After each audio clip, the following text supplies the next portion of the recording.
Picture this. You wake up every morning, racing against time, chasing deadlines, trying to please everyone around you. Your boss, your family, your friends all waiting for something from you. And sometimes you actually succeed. You get the recognition, the applause, the pat on the back, but then silence. The applause fades. The recognition disappears. And you're left with a haunting question. If no one is watching, would I still do it? Would I still keep going? Here's the uncomfortable truth. Most people live their entire lives for others, for approval, for validation, for belonging.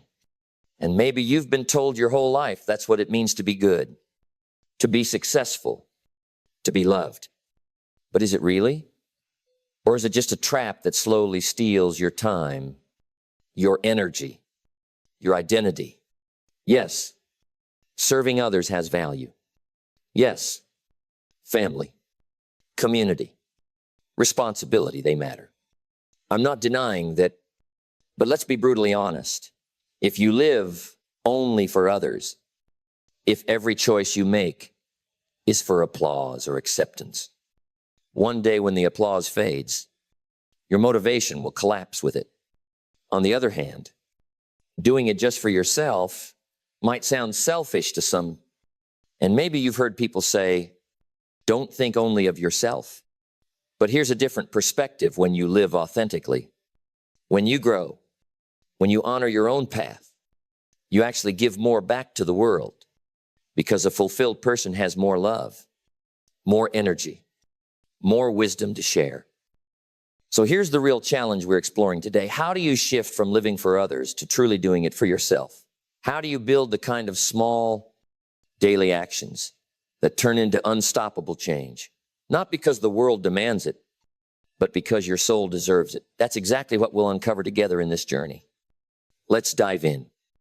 The trap of living for others. We grow up learning to seek approval from childhood.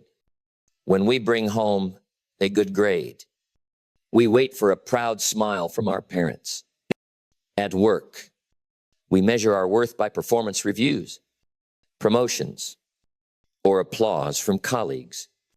Even in friendships or on social media, we chase likes, comments, validation. It feels good, doesn't it? That hit of recognition, that sense of belonging. But here's the catch. When your self-worth depends on applause, you're building your life on quicksand. The moment the clapping stops, the ground shakes beneath you. Psychologists call this extrinsic motivation, living and acting primarily for external rewards. According to research from the University of Rochester, people who focus more on external goals like wealth, fame, or approval report lower well-being than those who pursue intrinsic goals such as personal growth, close relationships, or community. In other words, the outside world can only fuel you for so long. Think about this. Have you ever worked so hard on a project, stayed up late, gave it your all, only to feel crushed when no one noticed? That sting is proof of how fragile external motivation can be. Because if recognition is the only fuel you've got, what happens when the tank runs dry? On the flip side, when you do things because they matter to you, because they align with your values, you create a deeper source of energy. It's like switching from a flickering candle to a steady flame. This doesn't mean ignoring others or refusing to help. It means you stop sacrificing your entire identity just to please the crowd. Let me give you a quick story. A client I once worked with spent years climbing the corporate ladder, staying in a job she secretly hated. She loved the paycheck, sure, but what really kept her there was the prestige, the admiration she got when people heard her title. But when a new boss came in and barely acknowledged her contributions, she broke down. Why? Because her sense of self had been outsourced to other people's opinions. It took her almost burning out to realize she wanted to write, to teach, to create work that reflected her voice. And once she started doing it for herself, the anxiety lifted. So here's where I want to bring you in. Be honest with yourself. How much of what you're doing right now is truly for you? And how much is for the applause? I'd love for you to share your thoughts in the comments. Do you believe it's possible to balance living for others with living authentically for yourself? Or do you think one always cancels out the other? Responsibility as the starting point. Responsibility. It's not the most glamorous word, is it? For many people, it sounds heavy, maybe even a little intimidating. But here's the truth. Responsibility is where freedom begins. When you take full ownership of your choices, your actions, for your growth, you unlock the power to actually change your life. Now, it's tempting to blame circumstances. It's the economy. It's my boss. It's my family. I get it. Pointing outward feels easier because it takes the weight off your shoulders. But here's the problem. Every time you hand the blame away, you also hand away your power. The American psychologist Albert Ellis, known for creating rational emotive behavior therapy, once said that people are not disturbed by things themselves, but by the views they take of them. That means it's not what happens to you that defines your future, it's how you respond. I once coached a young man who constantly said, I'd be further ahead if my manager supported me more. For months, he stayed stuck in frustration. But when he finally reframed the situation, asking himself, what skills can I learn on my own? Regardless of my manager, his life shifted. He enrolled in online courses, built a portfolio, and within a year, landed a better job.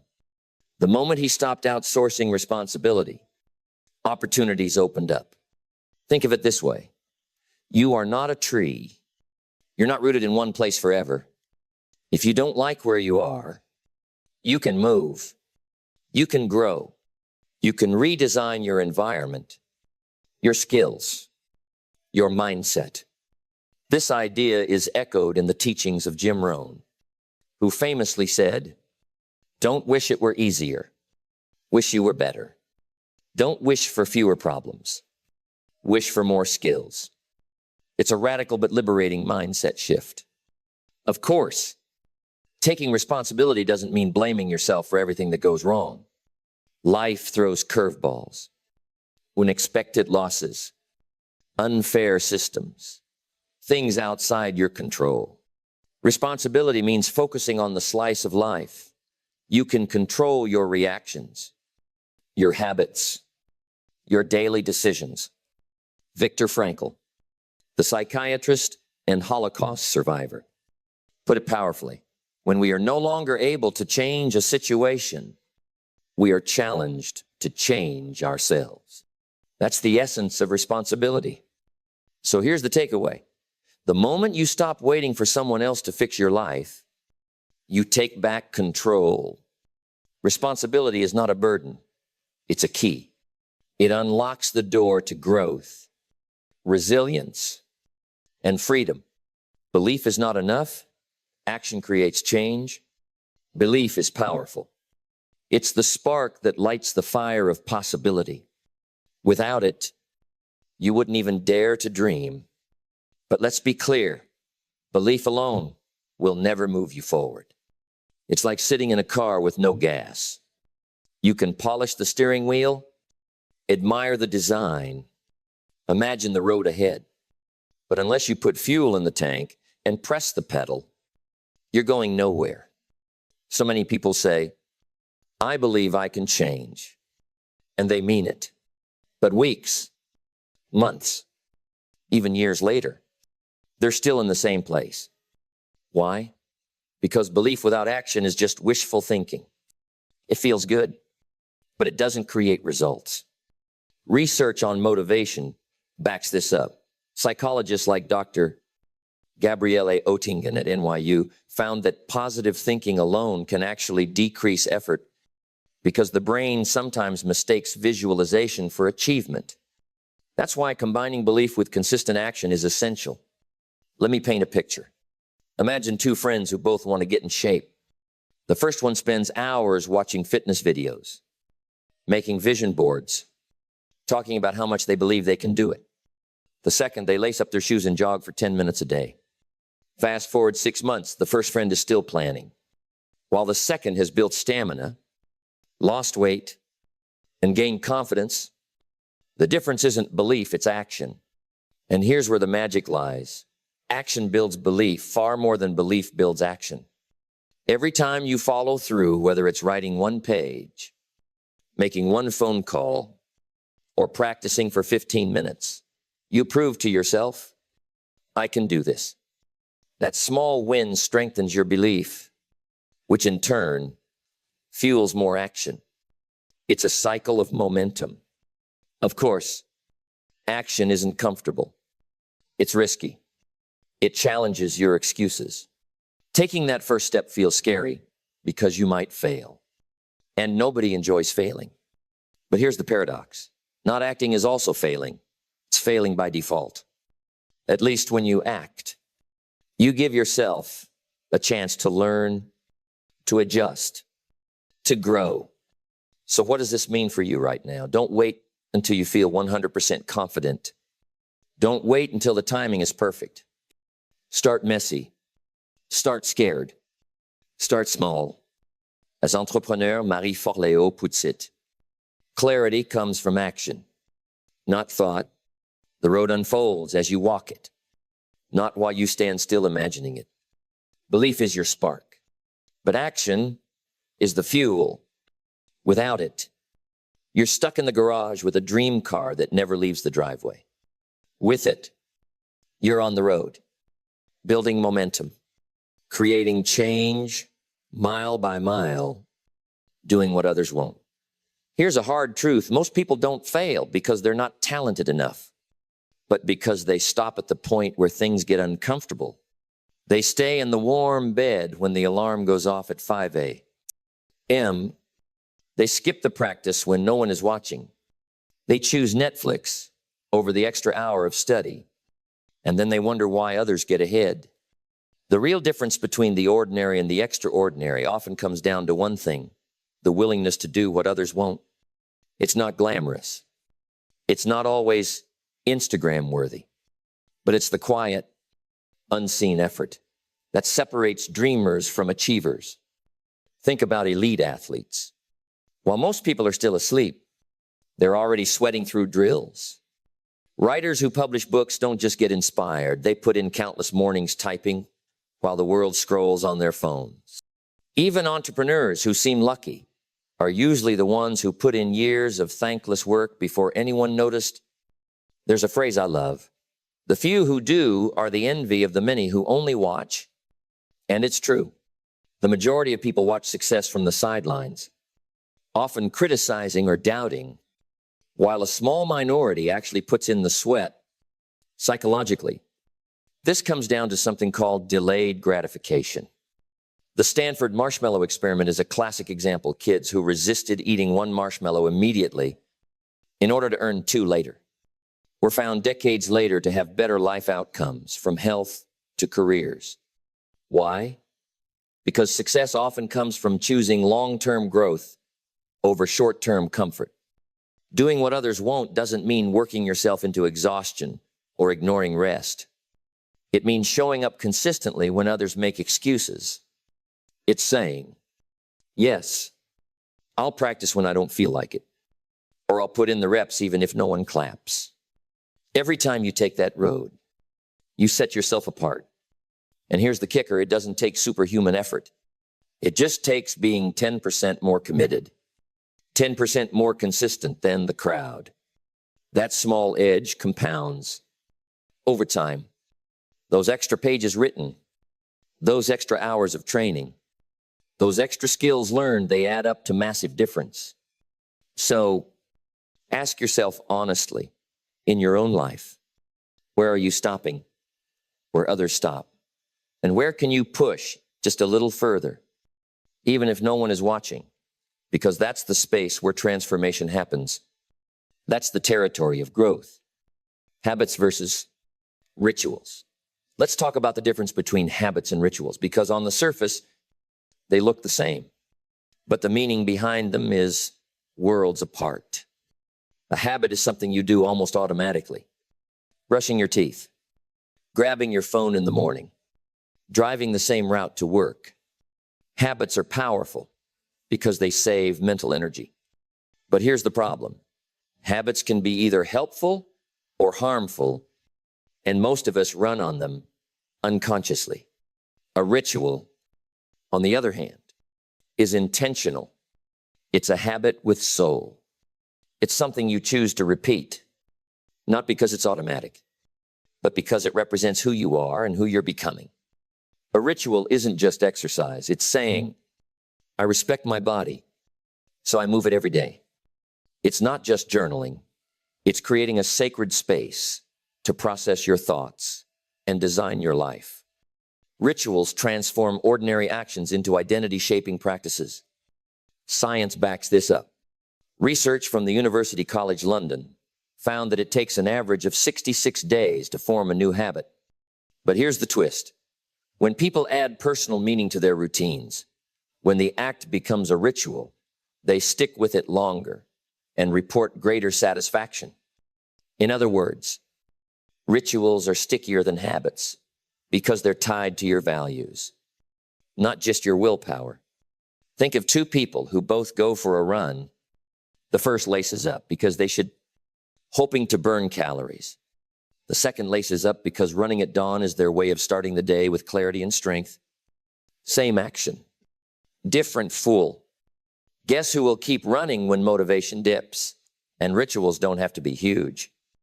They can be as small as a cup of tea brewed mindfully each morning, to a gratitude list before bed, or 5 minutes of meditation. Over time, these rituals don't just fill your schedule, they shape your identity. You begin to see yourself not as someone who tries to be disciplined, but as someone who already is. Here's what I want you to think about. What's one habit you could elevate into a ritual? Maybe it's turning your morning coffee into a moment of reflection instead of scrolling. Maybe it's treating your evening walk not as exercise, but as a daily reset for your mind. I'd love to hear your take. Do you believe rituals truly carry more power than habits? Or do you think a habit is enough, as long as you stay consistent? Drop your thoughts in the comments. I can't wait to see your perspective. The power of consistency. Consistency. It's not the flashiest word. It doesn't sound as exciting as breakthrough or overnight success. But if you look closely at anyone who has achieved something meaningful, you'll find the same quiet thread running through their story. They showed up day after day, long after the initial excitement faded. Here's the thing. Goals set the direction, but consistency builds the bridge. You don't rise to the level of your dreams. You fall to the level of your daily actions. That's why someone who works out for 10 minutes every day often gets fitter than the person who does one intense workout and then quits for a month. James Clear, author of Atomic Habits, put it perfectly. You do not rise to the level of your goals. You fall to the level of your systems. Systems are built through consistent action, not occasional bursts of motivation. Think about it this way. If you read just 10 pages a day, you'll finish about 12, 15 books in a year. That's a whole library in a decade. If you save $5 a day instead of spending it on impulse purchases, you'd have nearly $2. 0, 0, 0 by the end of the year. These numbers might not wow you at first glance, but compounded over time, they're life-changing. Consistency is also the antidote to perfectionism. Too many people wait until they feel ready to start, or they beat themselves up when they miss a day. But success isn't about flawless performance. It's about showing up again and again, even if you stumble. Neuroscience research even shows that consistent practice rewires the brain, strengthening neural pathways until actions become second nature. Let me share a story. A musician once told me that when he started practicing guitar, he forced himself to play at least 5 minutes every single day, no excuses. Some days, he played for an hour. Other days, he barely touched the strings. But the streak never broke.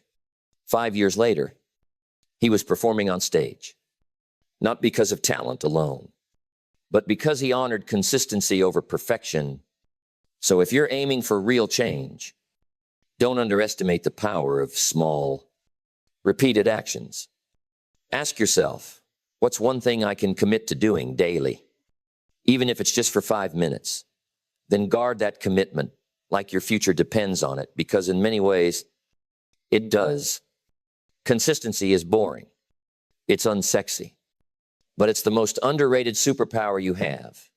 Over time, it transforms someday into today and potential into reality. Time is your most precious asset. Time. It's the one resource every single person on this planet has in equal measure. Yet we treat it as if it were limitless. You can make more money, build more connections, even recover from failure. But once a day is gone, it's gone forever. No refunds, no replays. I want you to picture this. Imagine holding a jar filled with 28,000 marbles. Each marble represents one day of an average human lifespan. Every morning, one marble is gone. Drop it in the trash, and it never comes back.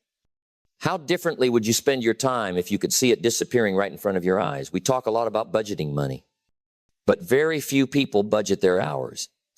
Yet research shows time perception directly shapes our happiness. A study from Stanford University found that people who prioritize time over money consistently report higher levels of life satisfaction. Why? Because time spent well creates experiences, memories, and growth that last long after money is gone. But here's the trap many of us fall into. We give our time away too cheaply. We spend hours scrolling through feeds, saying yes to obligations that drain us, or trying to impress people who won't even remember us 5 years from now. It's like handing out marbles from your jar to anyone who asks, and suddenly realizing your jar is half empty. Of course, using your time wisely doesn't mean cutting out rest or pleasure. Rest is essential. Play is necessary. What it does mean is becoming intentional, asking yourself, does this activity move me closer to the life I want, or is it just a distraction? Because here's the truth. Time invested in growth multiplies, while time wasted only shrinks. Let me share a quick example. A client once told me he didn't have time to exercise, but when he tracked his week, he realized he spent 12 hours on television and another 7 just mindlessly scrolling. That was almost 20 hours he could redirect. When he replaced even half that with workouts and reading, his health improved. His stress dropped. And ironically, he felt like he had more time, not less. So maybe it's time to take inventory of your hours. Write down where they go. Circle the things that fuel you. Cross out the ones that drain you. Then protect your time, like the treasure it is, because it's not just minutes ticking away. It's your life. Designing your life intentionally. Here's a truth many people don't realize until it's too late. If you don't design your own life, chances are you'll end up living someone else's plan. And guess what? Their plan probably doesn't include much for you. It might give you just enough to keep you comfortable, but rarely enough to help you thrive. Think about it. From the moment we're young, society starts sketching blueprints for us. Get good grades, pick a safe career, follow the same path everyone else does. And if you don't stop to question it, you can wake up 20 years later wondering, whose life am I actually living? The good news, you don't need permission to take the pen back. Designing your life is about being intentional with your choices, not drifting, not settling, but actively shaping each day to reflect who you are and what you value. One of the most powerful exercises I've seen comes from Stephen Covey's The 7 Habits of Highly Effective People. He suggests imagining your own funeral. Morbid, I know, but stay with me. Picture people giving speeches about your life. What do you want them to say? That you worked endless overtime for a company you didn't love, or that you lived with purpose, cared deeply, grew constantly, and left an impact. That vision becomes your blueprint. And you don't have to start with grand gestures. Designing your life happens in small, deliberate steps. Instead of saying yes to every request, you learn to say no when it pulls you away from your values. Instead of letting the day control you, if you schedule your priorities, whether that's learning, health, relationships, or creativity. Intentional living is about asking every morning, what one choice today will bring me closer to the life I want tomorrow? Here's a simple framework. 1, clarify your values. What truly matters: freedom, family, growth, contribution. 2, set aligned goals that serve those values, not just society's expectations. San, break them into daily actions, small, repeatable steps that you can ritualize. When you live this way, something shifts. You stop drifting with the current of everyone else's expectations. You stop living reactively. Instead, your life begins to feel like it belongs to you. So ask yourself, if you were the architect of your life and you are, what's one thing you'd redesign today? Because whether you realize it or not, the pen is already in your hand. Facing fear and uncertainty. Fear. It's the shadow that shows up whenever we dare to step outside our comfort zone. Maybe you felt it before the racing heartbeat before a presentation. The hesitation before making a big decision. To the endless. What if's that crowd your mind when you think about starting something new? Fear is universal. But here's the key: fear is not a stop sign. It's more like a green light saying, you're headed somewhere that matters. Most people misunderstand fear. They think if they feel it, it must mean danger. But psychologists remind us that fear is simply the body's way of preparing us for the unknown. It's energy, and that energy can either paralyze you or propel you, depending on how you use it. Let me share a quick story. A young woman I worked with dreamed of launching her own bakery. For years, she put it off because she was terrified of failure. What if nobody buys my cakes? What if I lose all my savings? She asked. But the deeper truth was this: she was also afraid of what would happen if she never tried. One day, she finally said, I'll do it afraid. She started small, selling at local markets. Within a year, her bakery became a community favorite. Fear didn't disappear. She just stopped letting it make her decisions. This aligns with what researchers call the growth zone. Right beyond fear is where learning and transformation happen. Step into it, and you expand. Avoid it, and your world shrinks. Neuroscience even shows that when we repeatedly face small fears, and the amygdala, the brain's fear center, becomes less reactive over time. In other words, courage is like a muscle. The more you exercise it, the stronger it gets. Of course, uncertainty often walks hand in hand with fear. We want guarantees, but life rarely offers them. Waiting until every detail is perfect, every risk is removed, is just another way of saying, I'll wait forever. The truth is, certainty doesn't come before action. It's built through action. Clarity shows up once you start moving, not while you're standing still. So the next time fear whispers, what if you fail? Try answering with, what if I succeed? What if I learn? What if this changes everything? Fear doesn't have to disappear before you begin.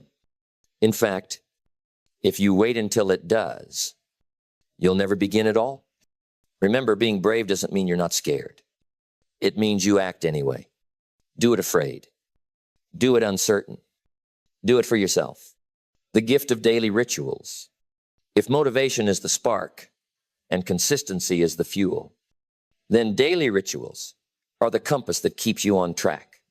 They're not just habits you stumble into.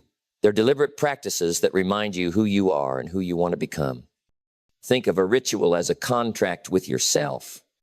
It's your way of saying, no matter what chaos life throws at me, this is one thing I will honor every day.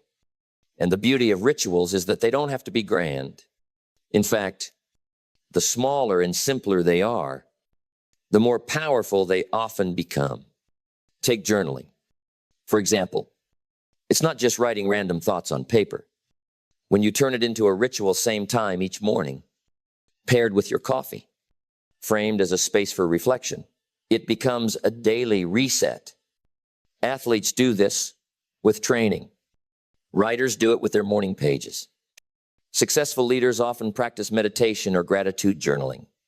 Why? Because rituals anchor them in purpose. Research backs this up. A study published in the Journal of Personality and Social Psychology found that rituals significantly reduce anxiety and increase people's sense of control, even in stressful situations. It's not magic, it's psychology. When you ritualize your actions, your brain interprets them as meaningful, creating a stronger sense of identity and stability. Here's the difference. Habits are things you do. Rituals are things you live. A habit might be exercising because you should. A ritual is moving your body every morning because it's your way of honoring your health. A habit might be reading a book occasionally. A ritual is carving out 20 minutes every evening because you see yourself as a lifelong learner. And rituals compound. Imagine pairing 3 small ones, 5 minutes of meditation, a short gratitude list, and a walk around the block alone. Each seems minor. Together, practiced daily, they rewire your mind, reduce stress, and sharpen focus. Over time, these little rituals become non-negotiables, the pillars of your identity. One of my clients turned her morning coffee into a ritual. Instead of checking emails immediately, she sat quietly, breathed deeply, and asked herself one simple question: what do I want to create today? That single shift reframed her mornings from reactive to intentional, and over time, that ritual changed her career direction entirely. So here's the gift. Rituals don't just shape your days, they shape your life. They remind you of your values, keep you aligned with your goals, and transform ordinary routines into extraordinary anchors of meaning. The ripple effect. How working on yourself transforms others. Here's something people often overlook when you commit to improving yourself. The benefits don't stop with you. Growth has a ripple effect. It spreads outward, touching your family, your friends, your coworkers, sometimes even strangers you've never met. Think about throwing a pebble into a still pond. The circles start small but widen with every ripple. Personal growth works the same way. When you take care of your health, your energy inspires others. When you pursue your passion, you give others permission to pursue theirs. When you live with authenticity, you create space for others to do the same. Let me share a story. A father I once worked with was struggling with stress, exhaustion, and poor health. He loved his kids, but admitted he was too tired to be present with them after work. He decided to make small changes: morning walks, healthier meals, journaling before bed. At first, it was just about him regaining balance. But within months, his children started joining him on walks. His wife began cooking alongside him. His coworkers noticed his increased energy and asked what he was doing differently.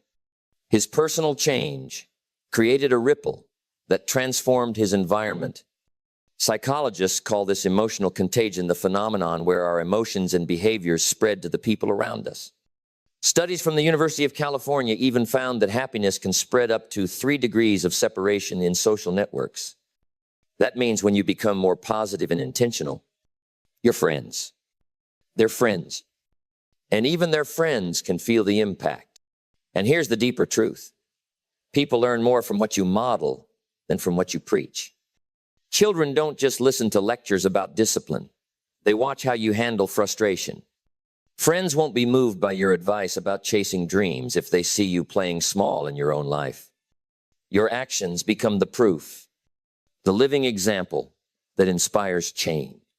This ripple effect also works in workplaces. Leaders who invest in their growth, whether it's learning emotional intelligence, communication skills, or resilience, elevate entire teams. Instead of pushing people harder, they draw people upward by embodying the qualities they want to see. So, if you've ever doubted whether working on yourself is selfish, remember this: self-care is service. Every step you take to grow expands your capacity to support, inspire, and uplift others. The most generous thing you can do for the people around you is to become the best version of yourself, living fully, living now. Life is not a rehearsal. You don't get a second run through before the real show begins. Every sunrise is opening night, and every decision you make is part of the script. The problem: most of us live as though tomorrow is guaranteed. We drift. We delay. We keep waiting for the perfect moment to start living fully. But here's the reality: the perfect moment never arrives. There will always be bills to pay, responsibilities to juggle, reasons to wait. If you postpone your dreams until the timing feels flawless, you'll look back years from now realizing you never began. One of my mentors used to say, "You either live by design or live by default." Living by default means you're reacting to whatever life throws at you. Your schedule is controlled by other people's demands. Your energy is spent putting out fires. Your dreams are pushed aside for someday. But someday is the most dangerous word in the English language because it often turns into never, living fully. On the other hand, means stepping into the driver's seat. It's about asking, what really matters to me? How do I want today to count? It doesn't mean ignoring obligations or abandoning responsibilities. It means weaving purpose into your daily choices. Consider this. When researchers from Harvard studied happiness over decades, they found that the people who lived with intention, focusing on relationships, purpose, and growth were not only happier, but also healthier and more resilient as they aged. Living fully isn't just a mindset. It's medicine for the soul and the body. And here's the secret. Living fully doesn't require grand adventures or drastic changes. It might mean telling your child a bedtime story even when you're tired, because connection matters. It might mean taking that 30-minute walk at lunch instead of scrolling on your phone, because your health matters. It might mean starting that side project tonight, not because you have endless hours, but because you refuse to keep waiting for a mythical future. Think about it. If today were your last day, would you be proud of how you spent it?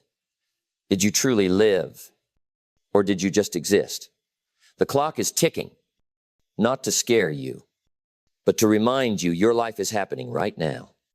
So breathe deeper, laugh louder, take the risk, chase the dream, love harder, live fully, not tomorrow, not someday, but today. So let's bring it all together. We've explored what it means to stop living for the applause, to take full responsibility, to act when others hesitate, to build rituals instead of random habits, to honor your time, to design your life with intention, and above all, to do it for yourself. Here's the truth. No one else can walk your path. No one else can carry your dreams. No one else can create your masterpiece. That privilege belongs only to you. And yes, it will be uncomfortable. Yes, there will be fear, setbacks, and days when you want to quit. But remember this, the strongest drive comes not from pleasing others, but from honoring yourself. When you decide to live authentically, to act consistently, and to protect your time and energy, you don't just transform your own life, you inspire others to rise too. Your courage becomes contagious. Your growth becomes a gift. And one day, you'll look back with pride and say, I'm glad I did it. I'm glad I did it for me. Now, I want to hear from you. Which part of today's message hit home for you the most? Was it about responsibility? About consistency? About reclaiming your time? Share your thoughts down in the comments because your story might be exactly what someone else needs to hear today. And if this video spoke to you, if it gave you even one spark of motivation or clarity, then please take a moment to like it. Subscribe if you haven't already, and share it with someone who might need this reminder too. It means more than you know. At the end of the day, your life is your canvas. The brush is already in your hand. Don't wait for someone else to paint it for you. Pick your colors. Draw your lines. Live your vision. And remember, always do it for yourself. Thank you for spending this time with me. Until next time, take small, deliberate steps each day and watch how those steps become the life you've always imagined.